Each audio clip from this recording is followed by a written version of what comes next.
오후의 시작 함께 하실래요? 안녕하세요. 세상의 모든 정보 아나운서 전주리입니다. 우리 대표팀을 이끌 새로운 감독 선임 작업에 나섰지만 이번에도 결론을 내리지 못했습니다. 상황이 이렇다 보니까 결국 돌고 돌아 국내 감독을 선임하는 게 아니냐 하는 관측까지 나오고 있는데요.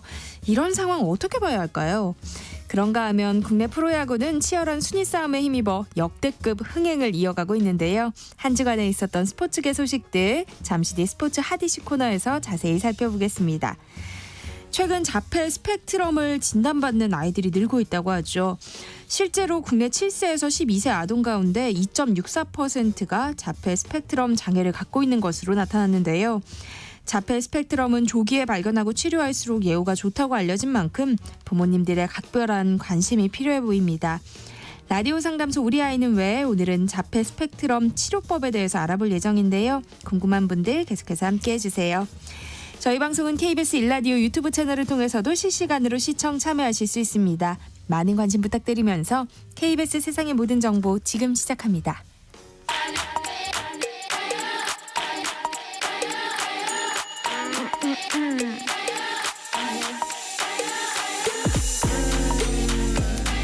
혹시 뉴스 빠뜨리셨나요? 한낮에 전해진 소식들 꼼꼼히 정리해드리겠습니다. 오늘의 뉴스 조현정 시사평론가와 함께합니다. 어서 오세요. 네, 안녕하세요. 네, 의대 증원 정책을 멈춰달라며 의료계가 제기한 소송이 대법원에서 최종 기각됐어요. 네, 의대생들을 비롯해서 교수 등이 보건복지부 장관, 교육부 장관 상대로 집행정지 신청을 냈었죠. 네. 이게 그 의대 증원 확정 직전에 각하됐고 그 다음에 다시 항고를 한 건데 이 마지막 대법원에서도 원심 기각 각하 결정을 확정했습니다. 대법원은 증원을 정지할 이유가 없다고 봤어요. 도리어 장래에 의사가 부족할 거란 전망이 있는 상황에서 증원이 정지되면 국민 보건에 막대한 지장을 초래할 우려가 있다. 이렇게 판단을 했습니다. 또 이미 증원을 전제로 입시 준비하는 수험생들 교육 현장에도 상당한 혼란을 야기할 수 있다는 점도 고려돼야 된다. 이렇게 지적을 했는데요. 의사들이 계속 주장을 한 건 의대생이 너무 많아지면 교육의 질이 떨어질 거다 이거였는데 대법원은 2025년에 증원되는 건 딱 한 학년만 늘어나는 거라서 교육의 질이 크게 저하될 거라고 보기엔 부족하다. 이렇게 짚어냈고 그러니까 결정적으로는 의대 증원으로 인해서 가까운 시일 내에 발생할 피해는 크지 않고 오히려 증원을 멈추면 받을 국민 피해가 크다라는 게 대법원의 판단입니다. 의정 갈등은 멈추지 않고 악화일로를 걷고 있는데 그와 별개로 이제 법적으로 갔을 때 소송전에서는 사실상 의사들의 완패로 이어지고 있거든요. 지금 관련해서 산발적으로 제기된 소송이 여러 건인데 이미 대부분 의사 측이 졌고 또 지금 서울고법에 집행정지 신청이 10건 넘게 계류 중인데 이번에 대법이 이렇게 정부 손을 들어줬잖아요. 그러면 그 아래 단계에 있는 고법에서도 아무래도 상당수 기각 각하될 가능성이 큽니다. 네. 대한의사협회는 정부 정책에 대응하기 위해서 오늘 범의료계 대책위원회를 출범한다고요.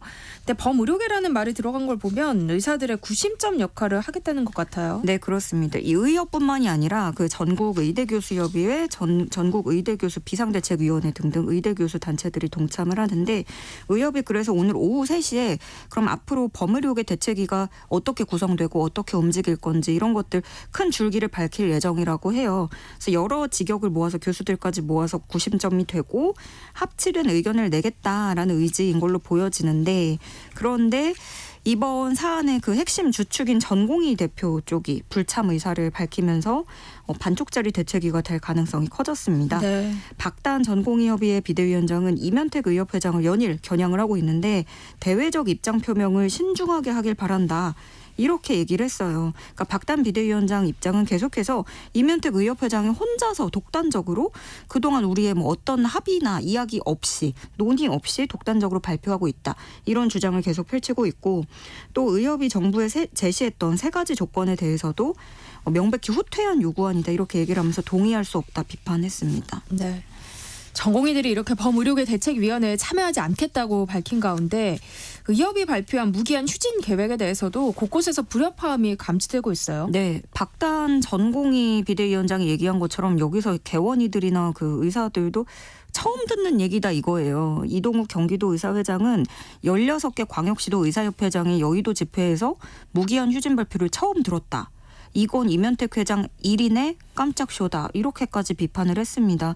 이런 식으로 대부분 처음 듣는 얘기고 뭐 사전에 아무런 논의가 없었다라는 반응을 보이고 있고 그리고 또 무기한 휴진 이게 현실적인 얘기인지 이어갈 수 있을지 그런 적절성에 대한 논란도 있긴 하지만 그걸 차치하고서라도 그 의사결정이나 발표까지의 과정 절차에 전반적으로 문제가 있다라는 불만이 터져 나오는 겁니다. 그래서 이면택 회장의 장기판 조리 아니다. 미안하지만 의협은 회장이 하자고 하면 그대로 가는 구조의 단체가 아니다. 등등의 말들도 쏟아져 나오고 있습니다. 네. 이런 상황에서도 국회 차원의 대응은 이루어지지 못하고 있어요. 네, 국회 보건복지위가 어제 오전에 전체 회의를 개최하고 이 의료계 관련한 긴급 혈안 질의를 진행할 예정이었어요. 그렇지만 그 더불어민주당, 조국혁신당 이런 야권 의원들만 참석을 했고 여당인 국민의힘이 지금 원구성에 반발을 하면서 보이콧을 하고 있죠. 그러니까 네. 여기에까지 불참을 한 겁니다. 또 출석 요구를 받았던 조규홍 복지부 장관, 이기일 1차관, 박민수 2차관 등등도 모두 불참을 했으니까 현안 질의인데 물어볼 사람이 없는 거예요. 그래서 네. 끝내 무산이 된 거죠.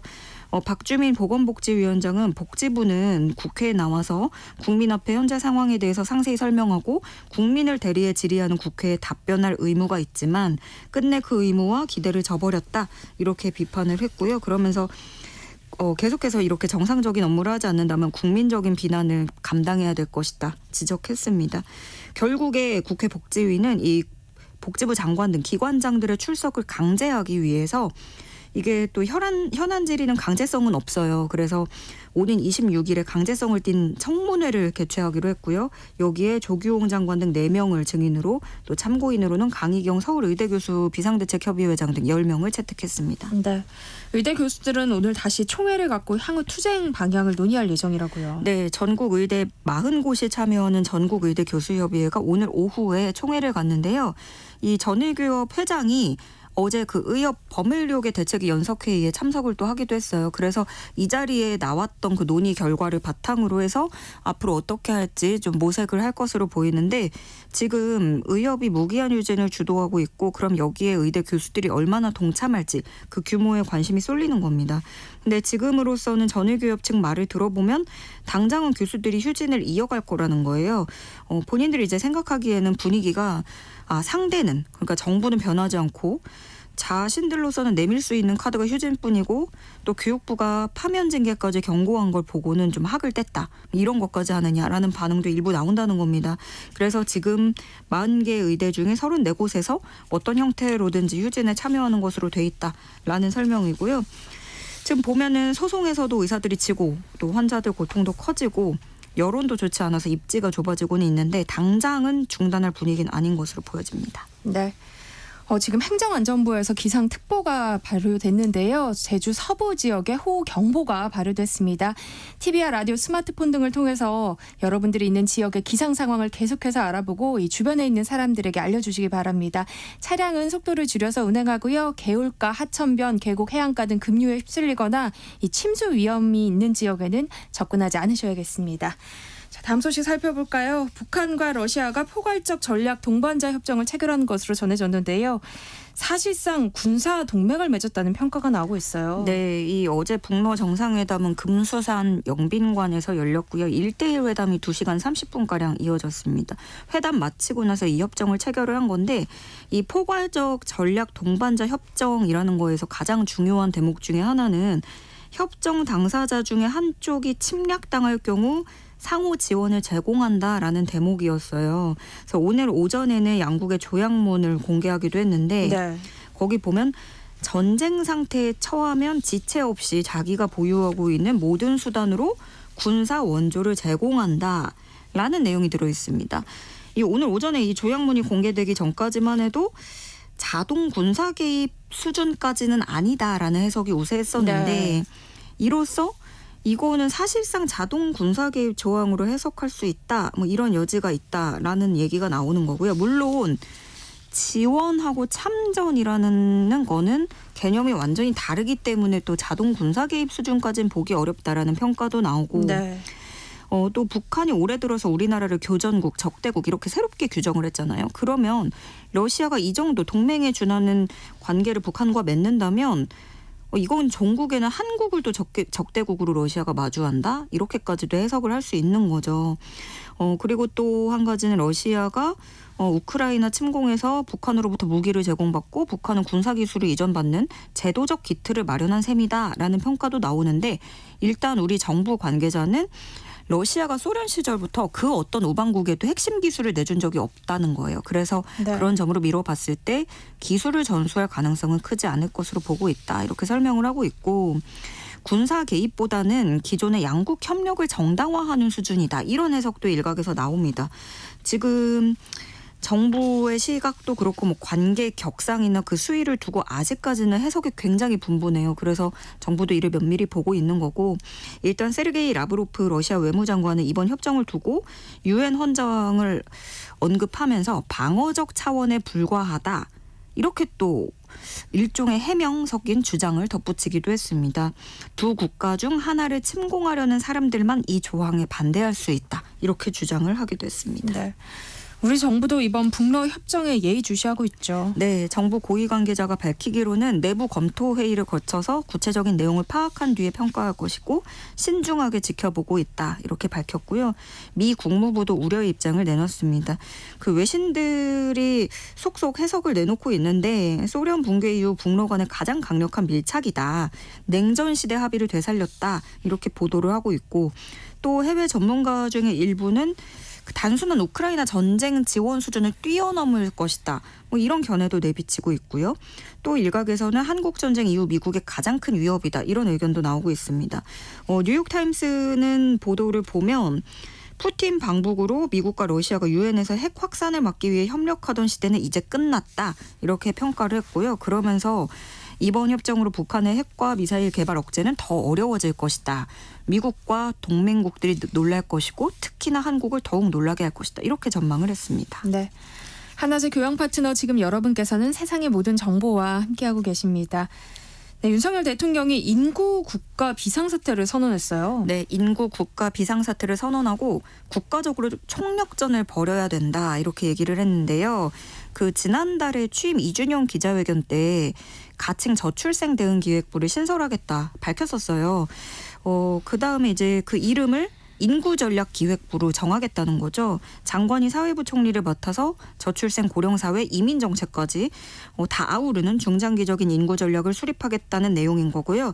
장관을 사회부 총리급으로 하는 컨트롤 타워가 되면 이게 권한이 달라지는 겁니다. 예산, 편성권 또 정책 결정권이 높아질 수 있다는 큰 차이점이 있습니다. 저출생 추세 반전 대책도 나왔는데요. 주요 내용들을 하나씩 짚어볼까요? 네.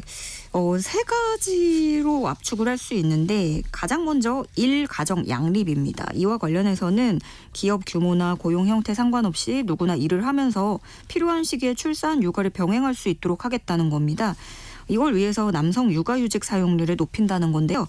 지금은 남성 육아휴직 사용률이 6.8% 굉장히 낮죠. 임기 내에 50% 수준까지 끌어올리고 또 육아휴직 급여는 첫 3개월 동안 월 250만 원으로 인상을 한다는 겁니다. 이렇게 되면 지금은 최대 1년간 매월 150만 원 상한으로 지급이 됐는데 초기 3개월은 월 최대 250만 원까지 받을 수 있고 이후 3개월은 월 최대 200만 원, 또 이후 6개월은 월 최대 160만 원으로 확 오르게 되는 겁니다. 남성은 출산 휴가를 10일에서 20일로 확대를 하고요. 또 육아기에 단축근로 가능한 자녀 연령 지금은 학교 들어가는 그 8세까지인데 네. 12세로 상향을 하게 됩니다. 또 2주씩 단기간 사용할 수 있는 육아휴직 제도도 새로 도입을 하기로 했다는 소식입니다. 다음으로는 양육 정책인데요. 이거는 퍼블릭 케어라는 말이 들어가 있어요. 그러니까 국가가 양육을 책임지겠다 해서 임기 내에 윤석열 대통령 임기 내에 0세부터 11세까지 국가 책임주의를 완성하겠다라는 건데 좀 세부적으로 보면은 지금 3세부터 5세까지 이 나이가 지금 유치원 교육을 받는 연령대죠. 네. 그 무상 교육을 실현하고 전국 모든 초등학교에서 모든 학년의 아이들이 늘본 프로그램을 이용할 수 있도록 하겠다는 겁니다. 마지막으로는 주거 정책이에요. 원하는 주택을 우선적으로 분양받을 수 있게 하고 추가적인 청약 기회 또 신생아 특공 비율도 늘리겠다는 건데 구체적으로는 신혼부부한테 저금리로 주택자금을 대출해 주고요. 또 출산할 때마다 추가 우대 금리를 확대 적용을 하는 거고 지금은 그 신혼부부 특공이라고 하면은 딱 한 번 주어지는 거잖아요. 네. 그런데 새롭게 아이를 낳는다 하면 특공 기회를 또 한 번 더 주는 겁니다. 또 이 신생아 특례대출 소득 기준도 2억 원이었는데 2.5억 원으로 높여서 3년간 한시적으로 완화를 한다는 거고요. 애초에 결혼 자체를 포기하는 사람도 늘고 있다 보니까 결혼 비용 부담을 덜 수 있도록 결혼세 공제라는 걸 또 추가한다는 방침입니다. 결혼과 주거 마련, 양육을 아우르는 큰 그림이 그려진 건데요. 근데 이게 현실화되려면 법 개정이 꼭 필요한 거 아니에요? 네. 당초에 인구전략기획부라는 걸 새로 만들려면 그것부터 정부 조직법 개정안이 국회를 통과해야 됩니다. 네. 윤 대통령이 이번에 이번 사안을 발표하면서 국회의 협조를 당부한 이유도 그것 때문이고요. 여당인 국민의힘은 당연히 힘을 실어주고 있죠. 당도 적극 나서겠다 하는 거고 그럼 야당이자 원내 제1당인 더불어민주당은 어떠냐. 물론 여기도 저출생 극복이 국가적 과제라는 점에는 한 목소리를 내고 있죠. 또 이재명 대표가 일전부터 나서서 저출생 문제 해결을 대통령에게 촉구하기도 했고 네. 정부 조직법 논의도 적극 협력하겠다고 밝힌 바가 있습니다. 다만 이제 민주당은 인구 비상사태라고 국회 협조를 당부하면서 국회를 보이콧하는 것이냐 하면서 여당이 좀 재차 복귀를 압박하고 있는 거고요. 가장 큰 문제는 재원 마련입니다. 이날 회의에서 최상목 경제부총리 겸 기재부 장관도 인구 위기가 곧 경제 위기라고 얘기를 하면서 예산을 우선적으로 저출생 대응에 활용하겠다는 입장을 밝혔는데 근데 이 정부가 내놓은 재원 마련 그러면 어디서 끌어다 쓸 것이냐 이걸 보면 결국에 지출에서 구조조정을 하겠다는 거예요. 그동안 이번 윤석열 정부가 이 재원 마련을 해왔던 운용 기조하고 다를 게 없어요. 뺄 건 빼고 넣을 건 늘리겠다. 이런 구조조정 분명히 필요하긴 하겠죠. 그런데 특히나 이게 좀 모순적인 부분이 지자체들의 그런 저출생에 대한 적극적인 투자를 유도하기 위해서 부동산 교부세라는 걸 활용하겠다고 했어요. 어제 우리가 이 부동산 교부세 네. 얘기를 했거든요. 종부세로 운용되는 돈입니다. 근데 대통령실이 최근에 종부세를 폐지하겠다고 했는데 이걸로 네. 재원을 마련하겠다고 한 점이 상당히 모순이 되는 거죠. 그리고 또 아직 구체적으로 어떤 기금이 신설돼서 예산을 채울지는 밝혀진 건 없어서 재정당국에서조차 회의적인 반응이 나오고 있다고 전해집니다. 네. 이렇게 굵직한 저출생 대책을 쏟아내는데 이 정작 예산이 없어서 임산부 배지도 만들지 못하는 실정이라면서요. 네, 이게 보통 임산부들이 등록을 하고 가방 같은 데 달고 네. 대중교통에 탑승을 해서 좀 배려를 받고 요즘에는 그리고 대중교통 이용하지 않고 자차로 이용하시는 분들도 배지를 다는 게 길에서 의식 잃거나 위급 상황일 때 임산부임을 이제 구급대원들이 바로 알면 또 좋으니까 그렇게 표식을 한다고 해요. 근데 이게 머니투데이가 취재를 했는데 일부 보건소에서 이 품절 사태가 벌어지고 있는 거예요. 온라인 지역 커뮤니티 확인을 해봐도 임산부 배지 품절이라고 받지 못하고 있다라는 글이 잇따르고 있는데 네. 한 임산부가 글을 쓴 걸 보면 배지가 없는데 출퇴근하면서 입덧에 시달리고 있고 배지를 달고 있으면 적어도 사람들이 툭툭 치면서 지나가는 건 조심해 줄 수 있을 텐데 너무 힘들다 이렇게 토로를 하고 있습니다. 네. 그런데 그 배지가 없는 이유는 작년부터 국고보조 사업에서 제외가 됐기 때문인 것으로 나타났어요. 그동안은 연 3억 원 전후의 예산이 투입이 됐는데 국고보조가 빠지면서 지방비로만 충당을 해야 되는 거죠. 그런데 이렇게 정부 대책은 굉장히 굵직하고 거국적인 내용은 쏟아지는데 정작 임산부를 위한 복지 정책 빈틈을 보이고 있다고 비판을 또 피하기 어려운 상황이고 임산부들 사이에서는 이 배지 하나가 고작 얼마나 한다고 넉넉히 만들어두지도 못하냐 이런 불만이 폭주하고 있습니다. 네. 오늘은 뉴스 여기까지 하겠습니다. 조현정 시사평론가와 함께했습니다. 고맙습니다. 네, 고맙습니다. KBS 일라디오 세상의 모든 정보 함께하고 계신 지금 시각은 12시 39분입니다. 이 시각 교통정보 알아봅니다. 이 시각 교통정보입니다. 지금 서울 시내에서는 평소보다 교통량이 많은 곳이 있고요. 돌발 구간도 있습니다. 강변북로 일산 방향 잠실대교 부근 1차로에서 사고 났습니다. 주의하셔야겠고요. 강변북로 구리 방향 성산대교에서 반포대교까지 막힙니다. 동부간선도로 의정부 쪽으론 상계교에서 공사합니다. 고속도로는 중부고속도로 남이 쪽으로 호법 분기점에서 모가까지 밀리고요. 중부 내륙고속도로 창원 방면 여주 분기점 일대에서 6km 정체입니다. 경부고속도로 부산 쪽으론 잠원에서 서초까지 밀리고요. 이후로 수월하다가 충청권에서는 목천에서 천안 휴게소까지 정체입니다. 수도권 제1순환고속도로 일산에서 판교 방향 계양부터 송내까지 밀립니다. KBS 교통정보센터에서 유하영입니다. 세상의 모든 정보는 청취자분들의 관심과 참여를 기다립니다.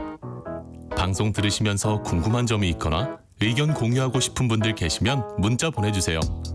추첨을 통해 모바일 쿠폰 보내드리겠습니다. 참여하실 번호는 샵 9730이고요. 짧은 문자 50원, 긴 문자 100원의 이용료가 부과됩니다. 콩 게시판을 통해서는 무료로 참여하실 수 있고요. KBS 1라디오 유튜브 채널을 통해서도 실시간으로 시청 참여하실 수 있습니다. 꼭 알아야 할 정보를 알기 쉽게 전달해드리는 세상의 모든 지식. 목요일엔 한 주간 있었던 스포츠 소식 살펴보는 스포츠 핫이슈 시간인데요. 오늘은 정현우 KBS 스포츠국 PD가 자리를 비운 관계로 이유미 스포츠 전문 작가 연결해서 이야기 나눠보겠습니다. 작가님 안녕하세요. 네, 안녕하세요. 또 뵙습니다. 네, 축구 소식부터 살펴볼까요? 대한축구협회가 새 대표팀 사령탑 인선 작업을 놓고 난항을 겪고 있다는 소식이 들려요. 네, 감독 선임 작업에 대해서 어느 정도 진행이 됐는지 궁금하실 텐데요. 네. 일단 지난 18일에 축구협회 전력강화위원회가 9차 회의를 비공개로 가졌습니다. 이 자리에서 사령탑 후보 12명에 대한 평가를 마쳤다고 하고 곧 5명 안팎의 최종 후보군이 추려질 전망입니다. 축구협회가 외국인 감독 선임을 무게에 두고 사실 제시마시 감독 등 여러 감독들과 협상을 시도했지만 결국 계약을 성사시키지 못하면서 6월을 김도훈 임시 감독 체제로 치르기도 했잖아요. 네. 그때부터 원점에서 다시 후보자들을 검토를 했는데 그 과정에서 외국인 감독과 국내 감독 모두를 후보로 놨던 것으로 알려지고 있습니다. 보도에 따르면은 최종 후보 5명 정도로 추려질 감독 중에 국내 감독이 포함이 돼 있는데 2차 예선을 성공적으로 마무리한 김도훈 감독이 급부상했다라는 이야기가 나오고 있고요. 네. 홍명보 감독도 다시 후보에 포함이 됐고 또 외국인 감독으로는 과거 전북현대를 이끌었던 모라이스 감독이 포함됐다. 이런 소식이 전해지기도 했습니다. 국내 감독을 후보군에 넣은 것은 외국인 감독들과 협상이 원활하지 않을 경우 국내 감독을 선임하겠다는 의도가 깔려있는 것 아니냐라는 해석이 가능하기 때문에 결국 국내파로 무게가 실리는 것은 아닐까 이런 의견도 나오는 상황이지만 네. 현재로서는 확실한 건 아무것도 없다. 이렇게 생각하시면 되겠습니다. 당장 다음 주가 월드컵 3차 예선 조추첨이잖아요. 상황이 네. 급하긴 한데 그렇다고 또 시간에 쫓겨서 감독을 선임할 수도 없는 노릇이고 여러모로 걱정이 돼요. 맞습니다. 27일에 조추첨이 있거든요. 그리고 9월에 3차 예선이 있으니까 빨리 선임을 해야 되는 건 맞고 네. 또 축구협회 사정도 있다 보니까 시간과 재정에 쫓겨서 기대에 못 미치는 감독을 선임하면 어떡하나 하는 팬들의 좀 우려 섞인 목소리도 나오는 게 사실입니다. 현재 축구대표팀은 주장 손흥민을 비롯해서 뭐 이재성, 황희찬, 김민재, 이강인까지 유럽파가 전력의 대부분이잖아요. 네. 근데 이들을 장악하고 지도해야 하는 감독이기 때문에 이 선수들이 인정할 수 있는 감독을 영입하는 것도 무척 중요합니다. 네. 그러기 위해서는 해외 축구에 정통하고 경험이 풍부한 사령탑을 찾아야 하는데 현실적으로 구미에 맞는 외국인 감독 선임이 가능하냐라는 의견도 있고요. 그래서 여전히 국내 감독을 선호하는 전력강화위원회 위원들이 다수 있다는 것으로 알려져 있기 때문에 어떤 결론이 내려질지 궁금한 상황입니다. 네. 역대급 흥행몰이 중인 프로야구 소식도 살펴보겠습니다. 뭐 지금 자고 일어나면 순위가 바뀐다는 얘기가 들릴 만큼 순위 경쟁이 치열해요. 네, 지금껏 이런 순위 경쟁을 본 적이 있나 싶을 정도인데요. 네. 정규 시즌이 지금 절반도 지나기 전에 500만 관중을 돌파했을 정도로 흥행도 성공을 하고 있는 시즌입니다. 한때는 1위부터 4위까지 경기가 한 경기 차밖에 안 될 정도로 좀 박빙이었는데 네. 지금은 약간 더 벌어지긴 했습니다만 그래도 어제 LG가 7대5로 기아를 이기면서 LG가 다시 2위로 올라섰고 선두와의 기아와의 격차가 1.5경기 차가 됐습니다. 2위였던 두산이 NC에게 지면서 5대7로 졌기 때문에 LG의 반 게임 차 3위로 내려갔고요. 삼성이 SSG를 13대 2로 이기면서 3위 두산과는 한 경기 차, 4위지만 선두와는 3경기 차밖에 나지 않는 상황입니다. 네. 그러니까 결국 오늘 경기는 물론 이번 주말 시리즈 결과에 따라서 순위는 언제든지 바뀔 수 있다라는 얘기가 되겠습니다. 한편 롯데는 손호영 선수가 거침없이 안타 행진을 지금 이어가고 있는데요. 어제 KT전에서도 안타를 치면서 29경기 연속 안타, KB리그 통산 2부문 단독 4위에 올라섰고요. 롯데는 KT를 13대 5로 이겼습니다. 한화는 키움을 상대로 14대 11의 승리를 거뒀습니다. 네.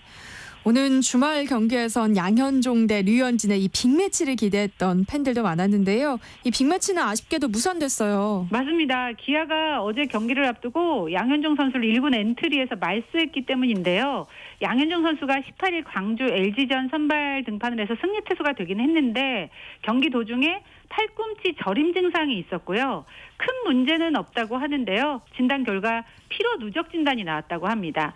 기아는 이제 양현종 선수 본인은 던지고 싶은 의지가 있었지만 코치진의 판단으로 1군 엔트리에서 제외했다라고 밝혔는데 저는 올바른 판단이라는 생각도 듭니다. 양현종 선수가 지금 만 36세의 나이거든요. 네. 그리고 이번 시즌 15경기 6승 3패, 이닝을 91과 3분의 2이닝을 던지고 있어요. 18일 경기 종료 시점에서 기아 구단 최다 이닝을 기록하고 있고 현재 KBO 리그 전체를 둘러봐도 2위에 해당하는 기록이거든요. 네. 피로 누적이 가벼운 진단처럼 보여도 적절한 휴식이 주어지지 않으면 더 큰 부상으로 이어질 수 있기 때문에 열흘 휴식을 지금 결정을 했는데 기아로서는 양현종 선수가 없는 이 기간을 어떻게 버티느냐도 중요해 보이는 게 사실입니다. 네. 이렇게 볼거리가 많은 프로야구에 잊을만 하면 또 오심 논란이 일고 있어요. KBO 리그 심판들이 미숙한 경기 운영으로 다시 한번 논란의 중심에 섰습니다. 사실 잘 아시겠지만 지난 4월에 오심을 은폐한 심판진에 대한 중징계가 있어서 팬들의 원성이 정말 대단했잖아요. 그런데 약 2달 만에 또 징계가 나왔는데 상황은 이랬습니다. 두산과 NC의 18일 경기였고요. 두산이 6대2로 앞선 7회 초 무사 1루 상황이었는데 NC 김영준 선수의 땅볼을 두산 2루수가 잡아서 1루에 던졌습니다. 그래서 타자 주자가 세이프가 됐고 이때 1루에 있던 주자가 2루로 슬라이딩해서 들어왔는데 이게 김유집 선수였거든요. 네. 근데 2루심이 태그가 더 빨랐다면서 세이프 판정을 내렸습니다. 근데 이 장면이 오심이었던 거예요. 왜냐하면 야구 규칙상 1루가 채워지는 순간 1루 주자는 무조건 2루로 반드시 가야 되잖아요. 네. 근데 이럴 경우에는 태그를 해서 아웃을 해야 하는 태그아웃이 아니라 수비 선수가 베이스에 발을 붙이고 공을 먼저 받아도 되는 포스아웃 상황이 되는 거거든요. 그런데 이루심이 이걸 태그아웃 상황으로 착각을 해서 세이프 판정을 했던 겁니다. 네, 이후 두산이 요청한 비디오 판독에서도 심판진이 잘못을 인지하지 못하고 태그 플레이 판독을 유지해서 원심을 유지한 거예요. 그러니까 결국 두산 이승엽 감독이 나와서 포스아웃 상황에 대해서 다시 봐달라 이렇게 요청을 하면서 비디오 판독이 번복되는 초유의 일이 발생을 했습니다. 네. 당연히 NC 강인권 감독은 항의에 나섰고요. 이걸 지켜본 팬들의 비난은 당연히 클 수밖에 없었겠죠. 미숙한 경기 운영에 대한 팬들의 비난이 큰 상황에서 결국 한국야구위원회 KBO는 1루심과 2루심 비디오 판독관에게 제재금 50만 원을 부과하고 같은 심판조에게 경고 조치를 했습니다. 네. 파리 올림픽 관련 소식도 살펴보죠. 이강인 선수와 파리 생제르맹에서 뛰었던 음바페가 이 자국인 프랑스에서 열리는 파리 올림픽에 불참한다고요. 네, 음바페는 이제 생제르맹을 떠나서 레알 마드리드로 이적을 했는데 소속팀의 반대로 올림픽 출전이 좌절됐습니다. 음바페가 현재 프랑스 대표팀 일원으로 유럽 축구 선수권 대회 유로 2024에 참가를 하고 있는데요. 첫 경기 오스트리아전을 앞두고 열린 기자회견에서 소속팀 입장이 너무 확고해서 올림픽에 참여하지 못할 것 같다. 이렇게 밝혔습니다. 네. 근데 그도 그럴 것이 올림픽 일정이 음바페의 새로운 소속팀 레알 마드리드의 프리시즌 투어 일정과 겹쳐요. 그러니까 레알 마드리드가 다음 달 31일 AC 밀란, 8월 3일 FC 바르셀로나, 6일 첼시와 미국에서 친선전을 펼치는데 올림픽은 국제축구연맹 피파 규정상 클럽의 선수 차출 의무가 부과되지 않는 대회이기 때문에 음바페도 어쩔 수 없는 입장입니다. 그렇군요.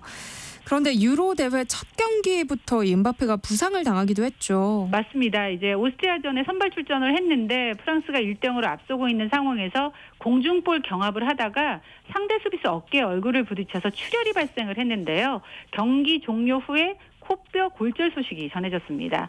프랑스 축구협회 발표로는 당장 수술이 필요하지는 않은 것 같다 이렇게 소식은 전했지만 유로 2024 조별리그 최고의 빅매치로 꼽히는 22일 네덜란드전, 26일 폴란드전 모두 출전이 어려울 수도 있는 상황인데요. 음바페는 네덜란드전은 모르지만 폴란드 정도는 마스크를 착용하고도 출전하겠다. 이런 강한 의지를 드러내고 있고요. 음바페가 재밌는 게 개인 SNS를 통해서 마스크 디자인 아이디어 주세요라고 의견을 구하면서 자신의 현실을 좀 유쾌하게 받아들이고 있거든요. 근데 많은 팬들이 고민하지 않고 닌자 거북이를 외치고 있습니다. 이게 닮았다고 해서 음바페 별명이에요. 그래서 닌자 거북이 마스크를 하면 진정한 닌자 거북이로 거듭난다 뭐 이러면서 팬들은 이것도 참 재밌다 하고 뭐 환호하고 있다는 소식인데 이런 분위기와는 달리 소속팀 레알 입장에서는 오랜 기다림 끝에 음바페를 품에 안았는데 수술 여부라든지 회복 경과 등에 따라서 시즌 시작부터 음바페를 온전히 활용하지 못하게 될 수 있기 때문에 좀 난감해하고 있다 이런 소식도 전해지고 있습니다.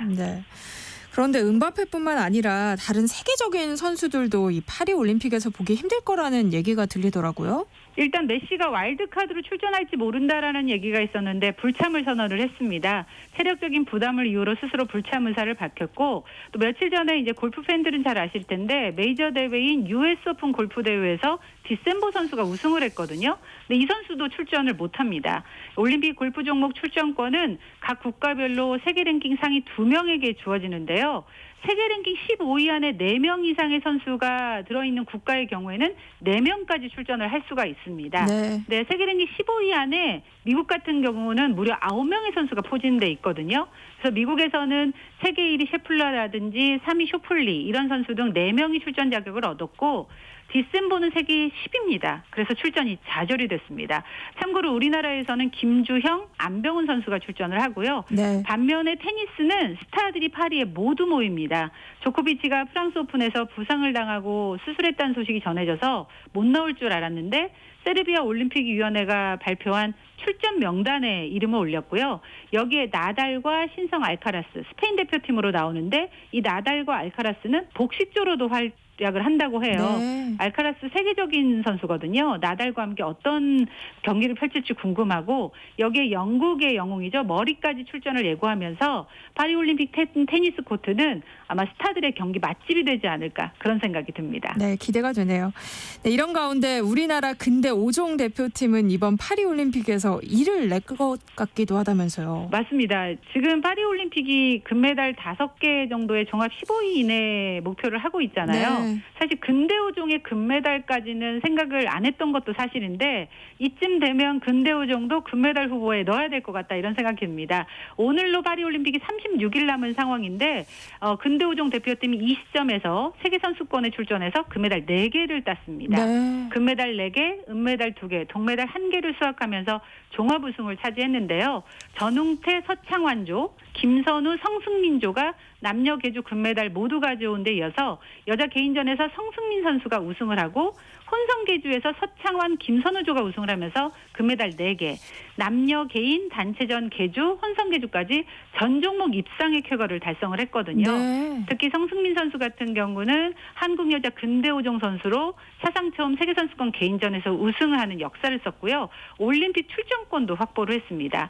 올림픽 근대 5종은 국가당 남녀 2명씩을 출전할 수가 있는데 우리나라 같은 경우 남자부의 전웅태와 서창환, 여자부의 성승민, 김선우까지 출전권을 꽉 채워서 지금 올림픽에 나가는 상황이 됐거든요.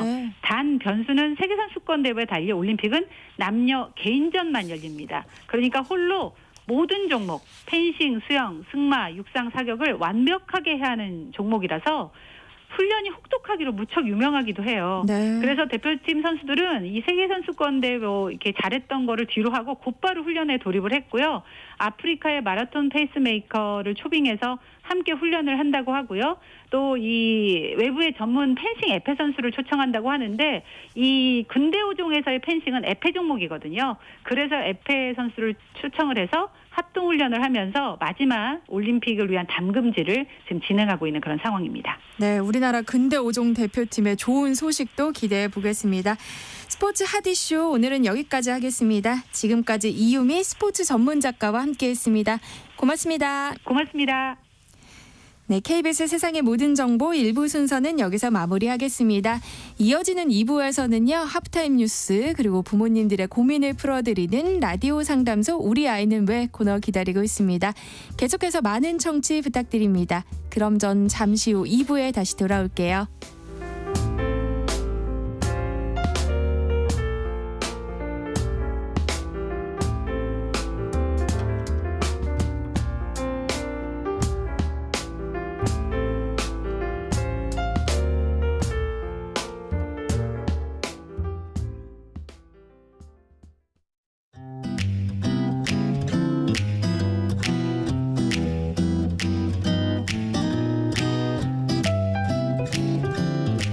안녕하세요. 바른말 고운말입니다. 여름철이 되면 특히나 공포 영화가 많이 등장하죠. 예전에는 무서운 영화 하면 주로 귀신이 나온 영화를 떠올렸는데 언제부턴가 여러 장르의 공포 영화들이 선보이고 있습니다. 그중에 하나로 식인상어를 주제로 하는 공포 영화 조스가 인기를 끌게 되면서 2편, 3편 계속해서 이런 종류의 영화가 나왔었죠. 그런데 이 조스라는 영화의 제목을 글자로 표기하는 것을 보면 어떤 때는 지읒 밑에 모음 오를 쓰기도 하고요. 또 어떤 때는 모음 요를 붙여 쓸 때도 있습니다. 그렇다면 이 중에서 어느 것이 올바른 표기일까요?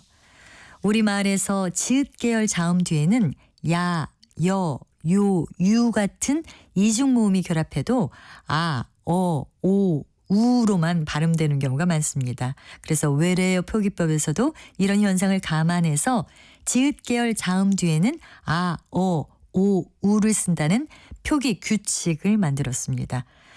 그러니까 앞서 말씀드린 조스의 경우에도 지읒 밑에 모음 요를 쓰지 않고요. 오를 쓴 형태가 맞습니다. 이와 비슷한 예로 비전, 주스, 텔레비전 같은 외래어 경우를 들 수 있습니다. 외래어 표기에서 지읒 계열 자음이란 말은 치읒도 같은 경우를 생각하는 것입니다. 예를 들어 초콜릿이란 말은 치읒 다음에 모음 요를 쓰지 않고요. 역시 오를 써야 합니다. 바른말 고운말 아나운서 변희영이었습니다.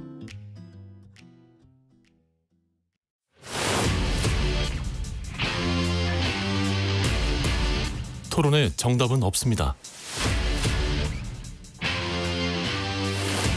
토론이 세상을 바꿀 수도 없습니다. 하지만 질문은 새로운 세상을 만들 수 있습니다. 질문으로 올바른 세상을 만드는 첫걸음. 평일 저녁 7시 20분 KBS 열린 토론.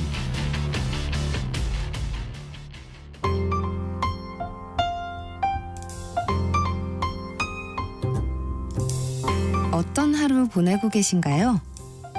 눈코 뜰 새 없이 바쁘게 지나가는 한 주. 월요일부터 금요일, 매일 밤 10시부터 12시까지는 오롯이 당신만을 위한 시간입니다. 당신을 위한 지식 쉼터. 오늘 밤 일라디오.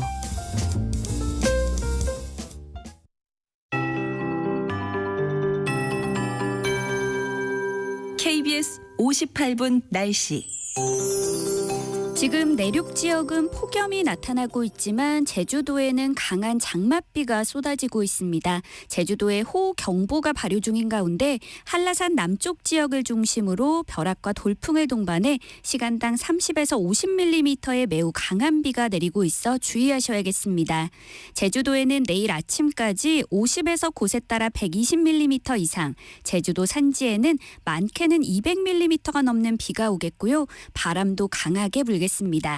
한편 전남 지역은 서해상에서 다가온 비구름의 영향으로 지금 약한 비가 오고 있는데요. 차츰 전북 남부와 경남 지역으로 비가 확대되겠고 밤까지 5에서 20mm 정도의 비가 오겠습니다.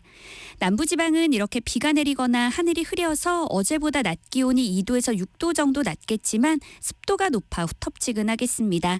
중부지방은 구름 사이로 볕이 강하게 내리쬐면서 오늘도 기온이 35도 안팎까지 치솟겠는데요. 현재 현재 중부 대부분 지방과 전북, 경북 지역에 폭염주의보가, 일부 경기도에는 폭염경보가 발효 중이고 낮 기온이 서울과 대전, 춘천 35도, 대구와 강릉 32도, 광주 31도, 부산 28도까지 오를 전망입니다. 현재 서울의 기온은 34.4도입니다. 송소진입니다.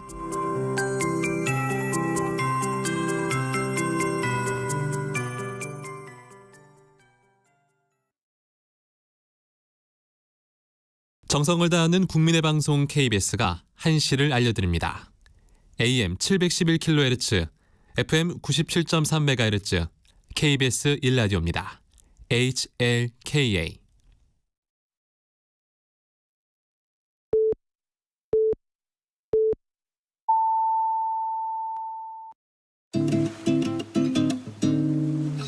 나른한 오후를 책임질 영양 만점 지식 비타민. 세상의 모든 정보.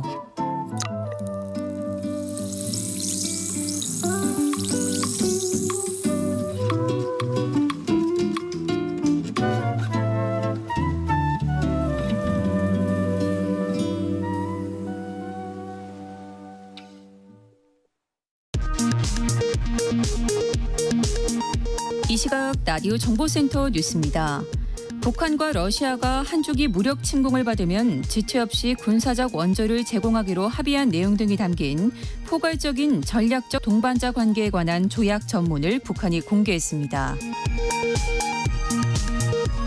국회 원구성 협상 핵심 쟁점인 법사위와 운영위를 1년씩 번갈아 맞자는 여당 제안을 두고 여야가 설전을 이어가고 있습니다.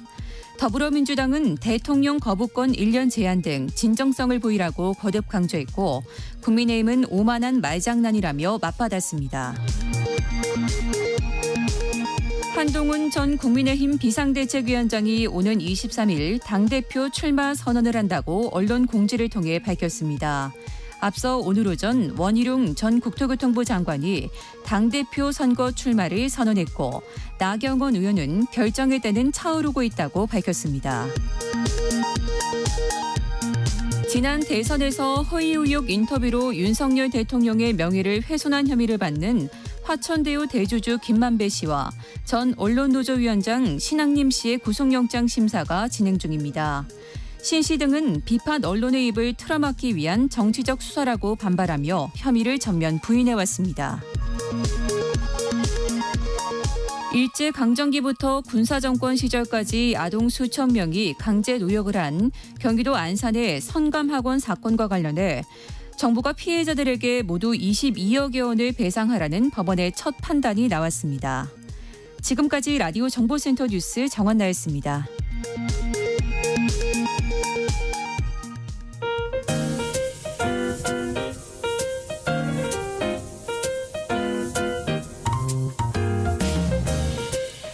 정신없이 바쁜 하루, 지금 우리 주변에서 벌어지고 있는 사건 사고 소식들 한숨 돌리며 살펴보시죠.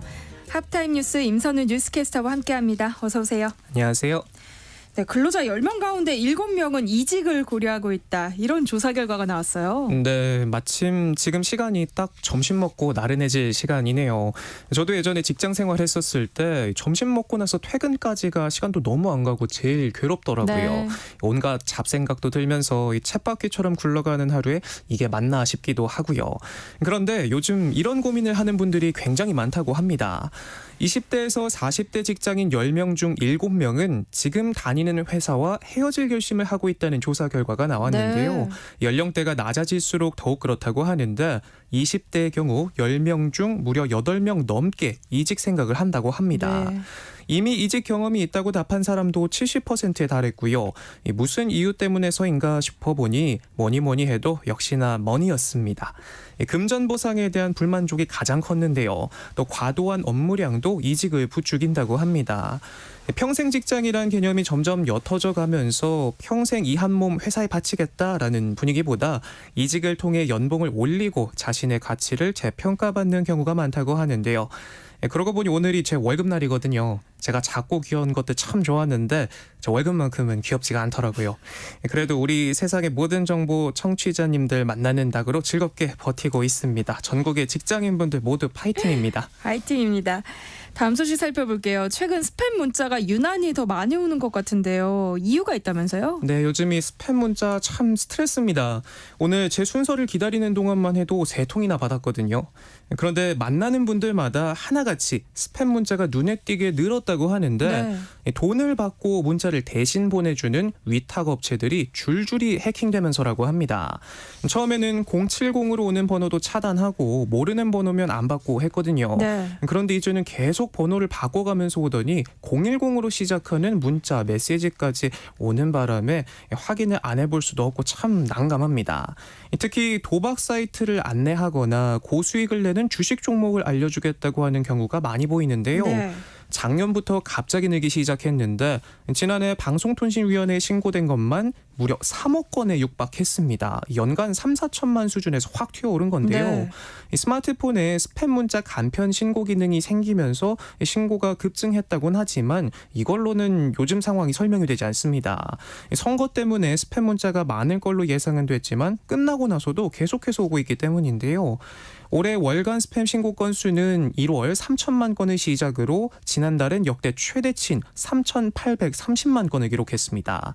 5달 동안 신고된 스팸 문자가 1억 7천만 건에 육박했는데 심지어 6월 들어선 하루 신고 건수가 5월에 2배 가까이 뛰었습니다. 돈을 받고 대신 문자를 대량으로 보내주는 위탁업체, 문자 재판매사 수십여 곳이 최근 해킹을 당하면서인데요. 해킹 조직이 시스템에 침투해 문자 재판매사도 모르게 각종 피싱 문자를 대량으로 보냈다는 겁니다.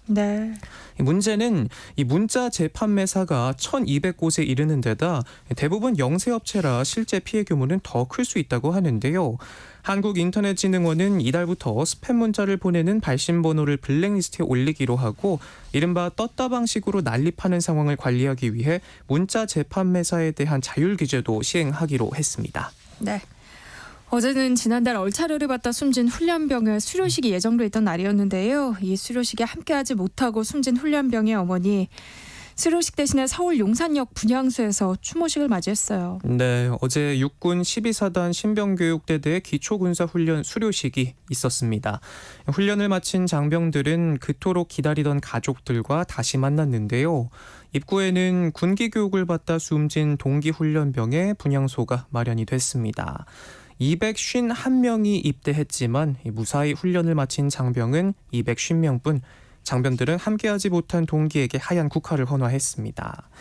훈련병의 어머니는 수료식 대신 서울 용산역에 마련된 분향소를 찾았는데요. 이날 처음으로 심경을 담은 편지와 사진을 언론에 공개했는데 어머니는 수료생 251명 중에 우리 아들만 없다며 비통한 마음을 전했습니다. 어머니는 아들이 입대하던 날을 떠올리며 연병장으로 내려간 엄마 아빠를 안아주면서 군생활 할만할 것 같다며 걱정 마시고 잘 내려가시라 말하던 아들의 얼굴이 선합니다. 오히려 엄마 아빠의 손을 잡고 등을 다독이던 우리 아들 이제는 아무리 불러봐도 대답이 없습니다. 라고 편지에 썼는데요. 그러면서 훈련병들의 안전을 가장 우선시한다던 약속을 군이 지키지 않았다고 통탄했습니다. 책임을 져야 할 사람들이 책임을 회피한다고도 지적했는데요. A4 용지 2페이지를 빼곡 채운 어머니의 편지는 아들을 향한 그리움으로 끝맺었습니다. 무더위 속에도 많은 시민들이 분향소를 찾아 추모했는데요. 휴가 나온 군인들은 고개를 떨궜고 아들을 군대에 보낸 어머니들은 사진 없는 영정 앞에 국화를 바쳤고요. 신병교육을 함께 받은 동료 훈련병들의 부모들도 분향소를 찾아 진상규명과 책임자 처벌을 촉구했습니다.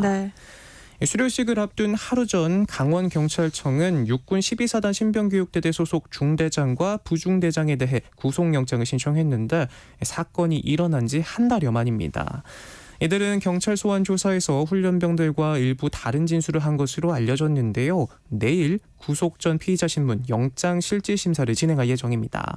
신문 결과는 내일 오후에나 나올 것으로 예상되는데요. 부디 억울한 죽음이 되지 않도록 명명백백 진실이 밝혀지길 바라고요. 또 어떤 말로도 위로가 되지 않을 걸 알기 때문에 더욱 안타깝고 조심스럽지만 어머니께서도 마음 잘 추스르시고 많은 국민들이 마음을 다해서 응원하고 있다고 말씀드리고 싶네요. 백종원 씨가 대표로 있는 더본코리아의 연돈 볼카츠 가맹점주들이 단체 행동에 나섰다는 소식이 들려요. 무슨 일인가요? 네, 이 청취자분들도 연돈 익숙하실 텐데요. 네, 백종원 씨와 함께 TV 프로그램에 나와 지금도 맛보려면 텐트까지 치고 줄을 설 정도로 큰 인기를 끌고 있는데 이번에 논란이 된 연돈 볼카츠가 이 돈가스 집에서 탄생한 브랜드입니다. 백종원 씨가 대표로 있는 더본코리아에 소속돼 있는데요. 하루 최고 400만 원이 넘는 높은 매출을 올릴 수 있다는 말에 덜컥 계약을 맺고 장사를 시작했다가 손해를 봤다며 가맹점주들이 들고 일어난 겁니다. 또 점주들은 모집할 때는 누구나 만들어 팔 수 있다고 했지만 막상 제대로 된 교육도 없었다고 토로했는데요. 또 상품 가격을 올리려 했지만 본사가 호용해주지도 않았다고 주장했습니다. 더본코리아 측은 즉각 반박에 나섰는데요. 먼저 허위나 과장된 매출액과 수익률 등을 약속한 사실이 전혀 없다고 주장했습니다. 재작년 월 매출 1,700만 원 수준의 예상 매출 산정서를 가맹점에 제공했고 실제로도 가맹점들의 월 평균 매출액이 동종 브랜드와 비교했을 때 낮지 않은 수준을 달성했다고 설명했고요. 또 가맹점들과의 상생을 위해 물품 대금을 내려왔고 가맹점주의 가격 인상 요청을 일방적으로 거절한 적도 없다고 덧붙였습니다. 또 이와 함께 개선 노력을 보였지만 일부 점주들이 금전적 보상을 요구했다면서 양측의 갈등이 불거지기 시작할 때쯤인 지난해 7월 가맹점주 7명과 가졌던 간담회 대화 녹취록의 일부를 공개하기도 했는데요. 해당 녹취록에는 한 전주가 5,6천만 원을 주면 끝날 것이고 1억 원을 주면 조용히 있을 것이며 1억 5천만 원이면 내가 협의회를 없애겠다라고 말한 것으로 전해졌습니다. 네. 양측은 여전히 팽팽히 맞서면서 공방이 이어지고 있는 모양새인데요. 점주들은 본사를 공정위에 신고하겠다고 예고했는데 이에 맞서 본사 측은 지난 4월 이미 공정위에 진실을 가려달라는 요청을 제기했다고 주장했습니다. 다음 소식 살펴볼까요? 경의선 책거리에 있는 이 생뚱맞은 조형물들이 골칫거리라고요. 네, 마포구가 글로벌 복합문화 예술 공간을 만들겠다며 야심차게 내놓은 레드로드 프로젝트가 문매를 맞고 있습니다. 근처에서 8년째 카페를 운영했다는 이승현 씨, 창밖을 내다보면서 한숨만 쉬는데요.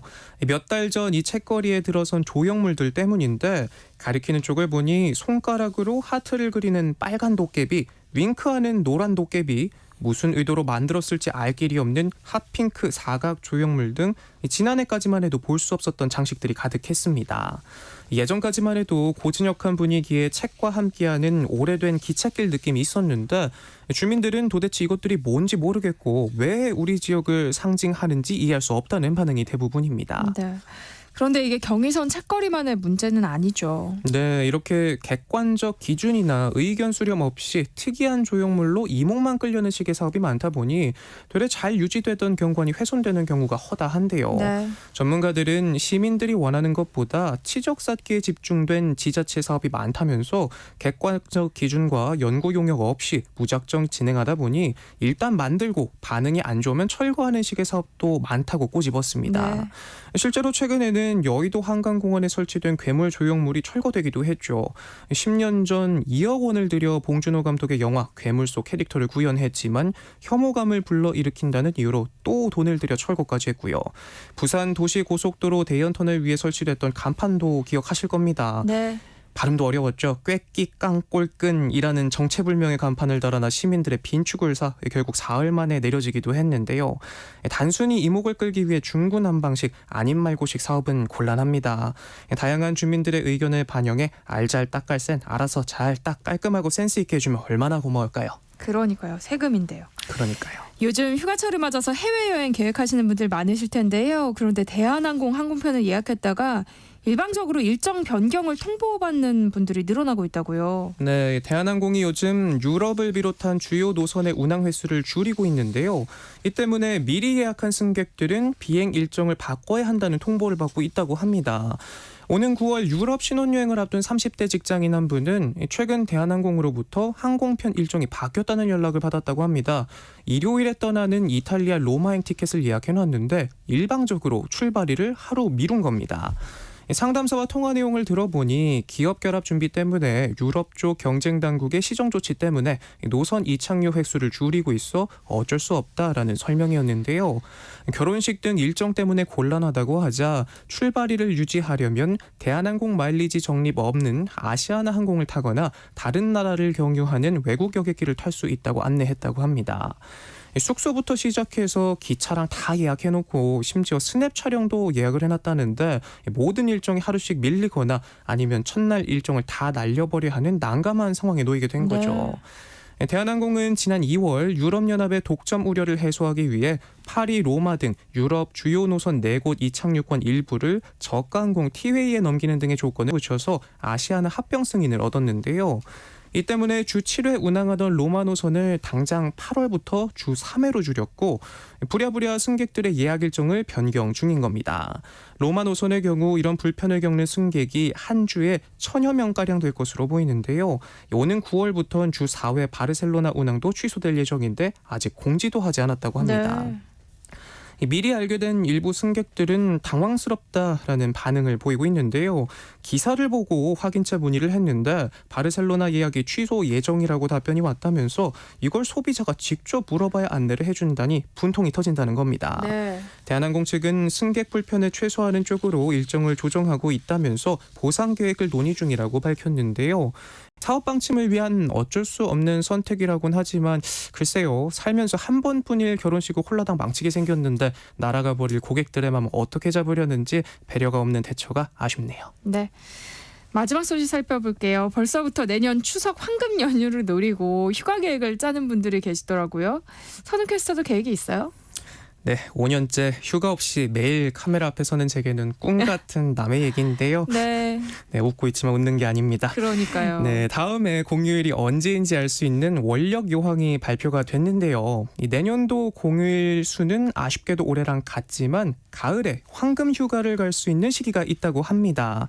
내년 추석 연휴 10월 3일 개천절부터 9일 한글날까지 7일간 이어지는 그야말로 황금 연휴인데요. 연휴가 끝나는 10일이 금요일이라 이날 휴가를 사용하면 3일부터 12일까지 열흘간의 가을방학을 즐길 수 있습니다. 구체적으로 보면 내년 빨간 날로 불리는 공휴일은 일요일과 대체 공휴일을 포함해 68일로 올해와 같은데요. 네. 52일의 일요일에 설날과 국경일 등 18일의 공휴일을 더하면 70일이 되지만 아쉽게도 어린이날과 부처님 오신 날이 5월 5일로 겹치고 추석 연휴 첫날이 일요일이라 68일이 됐습니다. 계산해보면 주 5일째 적용 대상자는 공휴일과 토요일을 더해 모두 119일을 쉴 수 있는데요. 사흘 이상 연휴도 추석 연휴를 포함해 총 6번 있고요.